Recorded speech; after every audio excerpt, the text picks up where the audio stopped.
నేను వద్దు అనే పాయింట్కి రావడానికి నేను ప్యానిక్ అటాక్స్కి గురయ్యాను, నేను హాస్పిటలైజ్ అయ్యాను, నాకు పుల్లింగ్ లెగ్ సిండ్రోమ్ అనేది వచ్చింది.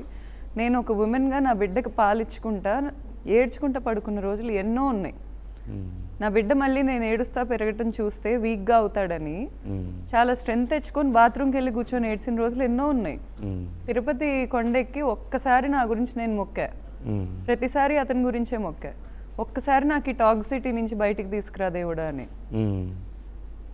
ఇప్పుడు ఇతనికి సంబంధించి ఉండొచ్చు సార్, ఇప్పుడు ఇతను ₹1,00,000 ఇస్తే వచ్చి మాట్లాడుతున్న అమ్మాయిలు ఉండొచ్చు, అలా నా లైఫ్లో కూడా ఉంటారేమో.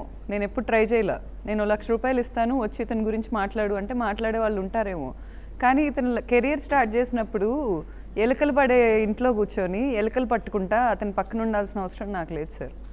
మా ఇంట్లో ఇప్పుడు వాళ్ళు చెప్పుకుంటున్నది ఏంటో నాకు తెలియదు, వాళ్ళ ఊహాలోకం, వాళ్ళ మీర్జాపూర్ సంస్థానం ఏంటో నాకైతే తెలియదు. నేనేం గోల్డ్ డిగ్ చేస్తున్నానో నాకు క్లారిటీ లేదు. ఇప్పుడు అతను చెప్తుంది నిజమైతే నా ఇంట్లో అటాచ్డ్ బాత్రూమ్ ఉంది పెళ్ళికి ముందు, పెళ్ళాక వాళ్ళ ఇంట్లో అటాచ్డ్ బాత్రూమ్ లేదు.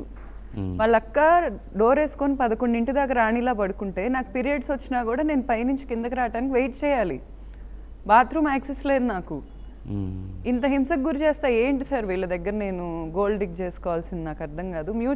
మ్యూచువల్ ఇస్తానంటే రావటానికి ఏంటి ఎక్స్ప్లాయిట్ చేస్తారా? ఎంతని తీసుకోవాలి నేను? అంటే